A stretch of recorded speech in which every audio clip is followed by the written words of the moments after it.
We're on.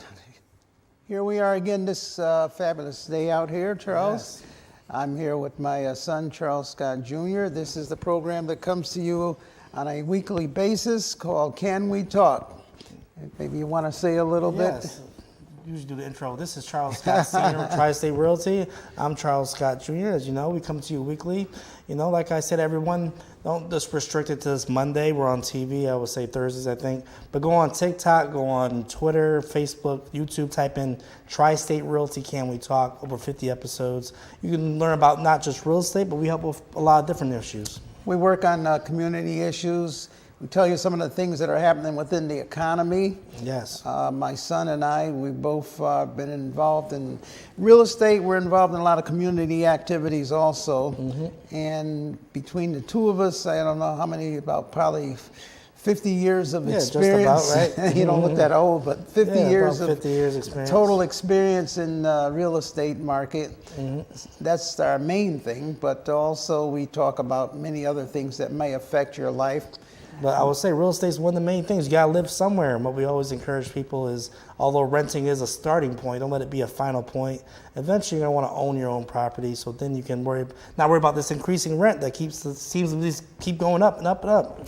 And we may seem like a broken record every week, but everything is changing. Everything's changing. We tweak it a little bit because one of the things is that there's a big unknown. We don't know. In some cases, you can look into the future and see some of the things that are happening. But some of the things such as the interest rates, I don't think anybody expected the interest rates to stay as high as they are for as long as they have been. I remember, if you look back, we've been doing this for years. Go back 2 years ago.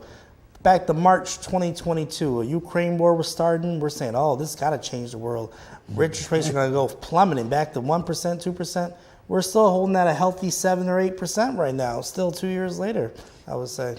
And, you know, when I say that, too, I say it with a grain of salt. That doesn't mean that things are all that bad. No. Because, you know, when you look at it, you just can't wait and your entire life and base your life on interest rates. No. You got to base your life on what is it costing you. For example, going back about, I'd say maybe 2 years ago, when the interest rates were like maybe around 5%, you know, people were saying, oh, you know, I'm going to wait, and a lot of people bought. Now, if you had bought back when the interest rates were 5%, say you bought a house back then for like maybe around $250,000, now, actually, you have about $100,000 of equity, or you could sell that and make a profit of over $100,000. So, you know, right now, it's still a good time to buy, because if you're looking to buy a house, it's not a matter of what the interest rate is. It's a matter of what does it mean to you. If you're paying rent, remember back then, rents were maybe around $900 or $1,000. That same rent now is $1,500 or $1,800. So if you said, okay, I'm not going to buy, I'm just going to stay here and rent. Well, that's not a good solution either, because if the rent went up by $500 a month over a 2-year period, you just threw away another $24,000 right there. So you got to do something when it's good for you. You know, you can't just sit around and wait and say, I'm going to wait until things change and then I'll do something. What I tell people is always, they always ask us questions at seminars. So when is the right time to buy? I always say, when you're ready, you know, because you can't predict the future. We can't predict the future. But what thing you do see is change is inevitable.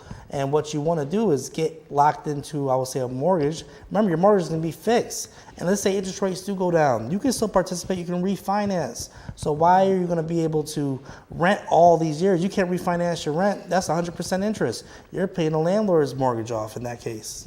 I would say that the biggest reason for failure, the biggest reason for a lot of things that I see, and I talk to a lot of people about it, is indecision. Oh, yes. People are afraid to make decisions. You have to make decisions, or I guess maybe you don't, but there's a big price to pay when you are not able to make decisions. Sometimes the decisions are good, sometimes the decisions are not. You heard the old adage, right? If you don't plan to win, you plan to fail. You're going to have a plan either way. Either way. Or what is it? If you're not in control, someone will control you. Yes, definitely. Either way, it all boils down to you've got to, you're in control of your destiny. You know, I was talking to somebody last week, and the conversation was going back to oh, the world's changing. This is happening. This person was a doomsday. Everything was falling apart. And I said, well, you got control. There's things that you can do. Oh, I can't do it. I said, well, you can control your life. There's certain things you can do to plan for it.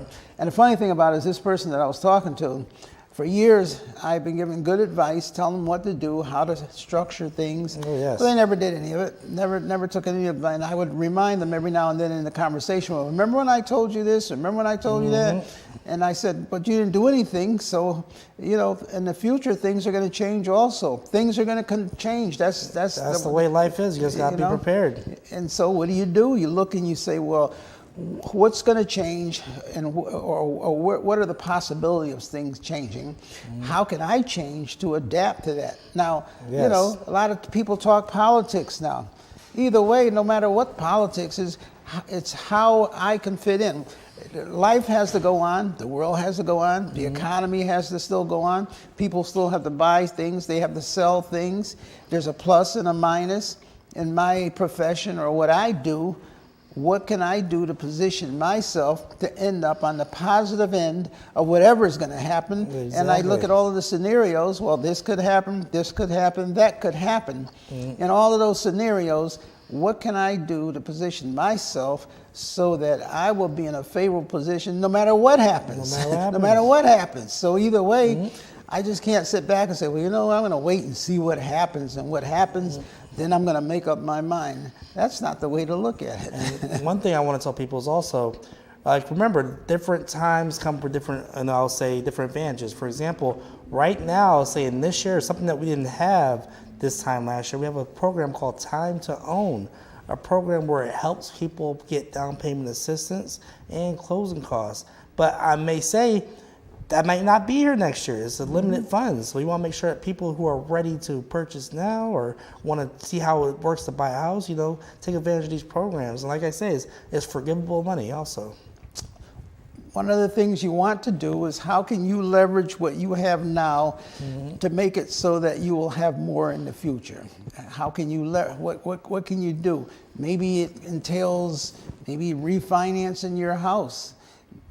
Even if the interest, let's say you refinance your house and the interest rate is 6%, but you're going to invest it into something that's going to make you 20%. Oh yeah. So what's wrong with that? Maybe you got a one-family house and you've had it for a long time.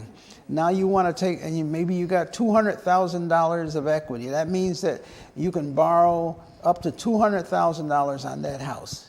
So you say, okay, I'm going to borrow $50,000 of that, and I'm going to buy a 2-family house or a 3-family house, and then I'm going to rent that property out. And now, after I pay my taxes, insurance, and my mortgage and all that, I got $1,000 a month left over. Exactly. So now you've taken money from your single-family house that's just sitting there, and you've actually made it create an extra $1,000 a month in income for you. And remember, there's other ways to do this. It's not just refinancing. What if you get a HELOC, something similar to that? So remember, there's different methods to do this. Maybe you tell them what a HELOC is. Oh, yeah, HELOC, Home Equity Line of Credit. That means instead of getting a refinance where you're going to pay off the mortgage and have a new mortgage, we're going to keep that existing mortgage. What we're going to do is we're going to tap into the equity. You usually do it with the bank that you're working with, and what they're going to do is give you a line of credit. Now, that will have a fluctuating interest rate, but remember, that money you're going to have there is going to be there you're going to put it to work, whether you put it into a property to invest in or a business. Or some people may say, you know what, why am I going to take these student loans out at this price? I'm going to pay my kids' college with the HELOC because it'll be a lower interest rate. Plenty of different strategies you use with that. And on what you're saying, you could even verify this. We not only tell you things, we do it. In other words, we're what do you call it, a student of our own teachings. Walk the walk, talk the talk. Definitely. I took a HELOC out on my house, which was a home equity line of credit. Yes. So a home equity line of credit is like a big credit card. In other words, they'll give you an okay saying you can have so much money that you can they give you a checkbook and they say, here's the checkbook. You got $25,000 or $50,000, and as you write out checks, we will take that amount and we'll put it on your present mortgage. Exactly. And you could pay it separately. So that means if I write a check out for $5,000, then that amount is added onto my mortgage and I pay monthly payments. Like I think recently I took $5,000 from my HELOC. That increased my monthly payment by $33 a month. Now, honestly, you can't really beat that compared to a commercial credit card or anything like that. They're charging 25% now with the inflation now. Yeah, 25%. Right. You're not going to get a good deal. Right. So I write a check out for $5,000. My monthly payment went up by $33 a month. Now, it's not a matter of just getting the money. The secret is, what do you do with the money? What do you do with the money? So now I take the $5,000, but what I do is I do marketing for my business. So now I take that and I buy brochures, I do marketing, I do advertising, I do ads. Now the money that I use there increases my business, whereas the $5,000 will make $25,000. Exactly. So now I'm using that equity there to make even more money from being able to invest it into getting more customers. Now, you see what he's doing there? He's putting the money to work. He's making it active. Be careful. Don't take out the HELOC just to pay off other debt. Don't go on vacation. Never go on vacation. That was my thing. No one's paying off the bills. They're going to buy vacation trips and furniture and everything. What you want to do is invest in something that can make you money in the long term, or maybe a business or some sort like that. Not only that, let's say, for example, I take the $5,000 and I put it out there and I make $25,000 with the $5,000. Now, not only do I pay back the money that I borrowed, but I'm ahead of the game by $20,000. Exactly. So now you're using, and what did I do? I'm not out there sweating. I didn't have to work a triple or a double or overtime. I didn't create more time. There's only so much time in the universe. You got 24 hours along with the other guy that's got 24 hours. I always said to myself, what's the difference from someone who's, let's say, making $25,000 a year or $250,000 a year? They both have the same amount of time, same amount of minutes, same amount of seconds.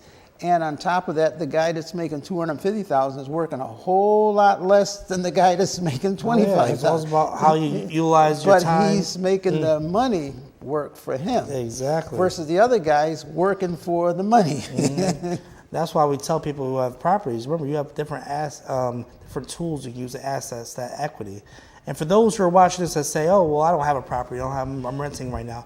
Remember, like I said, that time to own program, there's other steps that get you into home ownership, because as you can see, I mean, that's going to be your ultimate goal. I mean, people call me, what's the magic time of day, the first of the month.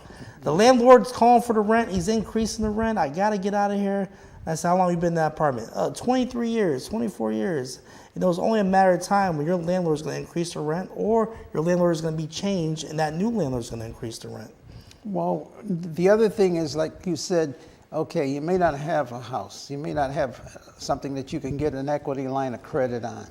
But what you have to do, your equity line of credit is you. There you go. You have to invest yourself. Take a little bit from yourself. That means maybe you don't go out and eat as much. Don't go out to dinner. You know how much it costs to go out to dinner today? If you go to McDonald's. Oh, yeah. I went to, you go to McDonald's, that's like $25 one person. If you and the wife, or you and the girlfriend kids, and two children go to the McDonald's, that's like $50. I'm like, what? Might as well go to the grocery store. or no matter where you go. If you go any of these fast food restaurants. No more dollar menu. You know, what is the fast food restaurant opened up down from our office, yeah, right? Wendy's. They're expensive too. And I said, oh, new place opened up. Let me go see what's going on. Let me go in here and everything. And I'm looking at the menu and I'm like, wow. I might as well go and have a sit-down dinner. Yeah. So you can see people are experiencing that. People are paying rent and they're saying, wow, everything's going up around me, including my rent. So why not control something you can? Get yourself into a house and get that mortgage fixed. You see that price, it's not going to change for the long part. The children, summer's coming. We're in the summer season right now. Yes. What's coming up? Vacations. Vacations. Vacations are coming up. The kids want to go to the theme park. You want to go to the splash pad. Oh, yes. You want to go here. You want to go to Six Flags. And you want to go here. And, you know, I haven't been there in years, so I don't know. But I said it's a dangerous time for home buying just because people spend money when they shouldn't be spending money. Remember, when you get pre-approval, we're talking about another episode, the bank's going to see that savings and everything. Don't go spending that on the vacation, which we've seen that happen before. You go to a park, like I said, well, you know, these theme parks Oh, and all yeah. that. You got to pay a certain fee when you get in, whether you go in on one ride or no Oh, yeah, rides. you're paying an admission fee. The parking alone. So, you know, you're taking the kids, you're looking to spend $150, $200. You got to start saving some money, putting some money aside. Yes. It may not be a lot. If you don't put anything aside, you got at the end of the year zero. You have nothing. So put a little bit aside, and people say, well, oh, I can't afford to. Well, first of all, you know, getting back to the basics. Everybody out there should sit down, put a pencil in their hand, a piece of paper in front of them, and do a budget. Oh, yes. I'm amazed at how many people, their whole lifetime, they never did a budget. Nope. They just you know, wing it. In other words, sit down and say, okay, do like a business profit and loss statement. Yep. This is how much money I have coming in next week. These are what, or do it on a monthly basis. Every month, this is how much money I have coming in. This is how much money I have going out. Exactly. And then start itemizing how much you spend. And you might say, well, okay, well, rather than do this, I'll cut some money here. Businesses have to do it. You know, you hear of big businesses, they go bankrupt. Why they go bankrupt? Because of what's They have bad budget. No one's budgeting. What do they call that guy? The controller. The guy that controls the money. He might have ordered too much clothing to sell, and it's stuck in the store. He might have ordered. If you got a restaurants come and go like crazy. Yes. I seen one recently, and I drove by it, and I said, "Wow, this is the fifth restaurant that's been in there in about 3 years. They come and go, come and go." I think that's a hard business to be in. It gotta be, definitely. If you order too much food, it goes bad. If you don't order enough, if you you're out don't of order business. enough, the people come in and say, "Do you have this?" Oh, we're out of Sold this. out. We have this. Yeah. Oh, we ain't coming back here no more. And if you give the people too much food on their plate, then you're losing money. If you don't give them enough food on the plate, They won't come back. They won't come back. You gotta play the middle ground almost. So you got to know exactly how much to order. You order too much, it'll spoil. So I'm thinking, boy, that's a tough business to be in. And then you got to worry about getting someone that knows how to cook. No, you have a good workforce too. I had a friend of mine had a beautiful restaurant in New Haven, New Haven, Connecticut. He opened up this place. It was something to admire, and I was surprised. It wasn't a franchise, but he had borrowed money from the SBA, Small Business Association. Yes, SBA. So he was able to do it up. This place was really nice, all glass, ritzy. It looked good, and I said, he's gonna kill it. He's gonna make a lot of money because everybody's gonna come to this place. Yeah. And when he first opened up, the grand opening, everybody was coming to the restaurant and all that and everything. And I'm not from that New Haven, so I go by every now and then I went by and it was closed. And I'm like, wow, what the heck happened? So I asked my friend, I said, what happened to the restaurant? He said, yeah, he didn't know how to cook. Oh, how about that? I'm like, what? He says, have the a food good was cook. horrible. So I'm saying he had a beautiful place, but I guess, you got to know how to cook. And then on the reverse side of that, you could get a little hole in the wall. They're the best cook. Where it's packed. The place is mobbed. Everybody goes there. It may not look good, may not have all of the chandelier, but they can cook the food. They've been there for years. And I know a couple of places like that because I frequent those places too. They cook good food.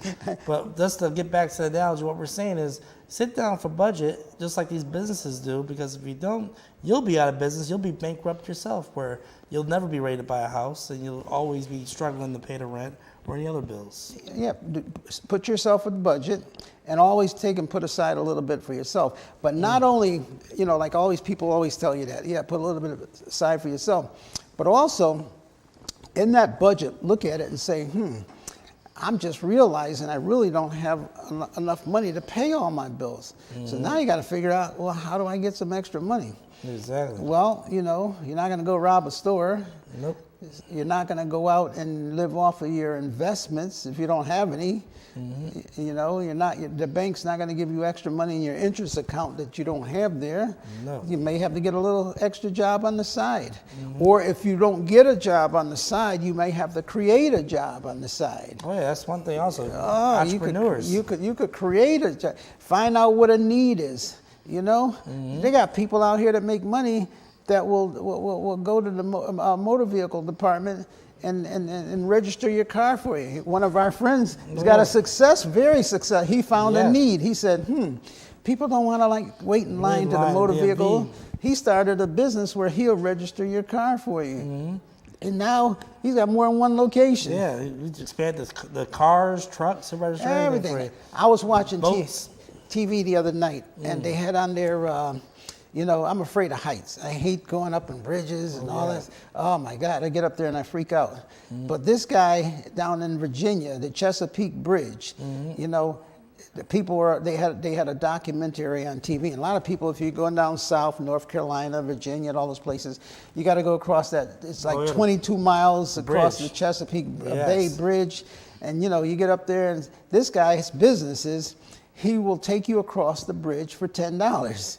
So, and it takes you like, you know, 20 minutes or whatever it was, and he charges you by each section. So, for example, he'll meet you there, you give him the keys, you get in the car, he'll drive you over. He drives your car over? He drives your car over, and then he gets on the other side, there's people waiting, he drives it back. And so the newscaster asks, well, how many times have you done? He says, I've been across and back today almost 30 times. Wow. And so he just drives over and gets paid and drives somebody. He's like back and forth, people are waiting. And I'm saying to myself, yeah, I'll pay him too. Right. So, you know, it might be a little bit more than 10, maybe $20, whatever it is.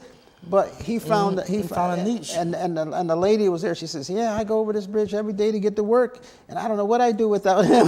How about that? You know, she says, I get in and close my eyes, and open my eyes, I'm all across the bridge. So there's ways that you know, you can do it.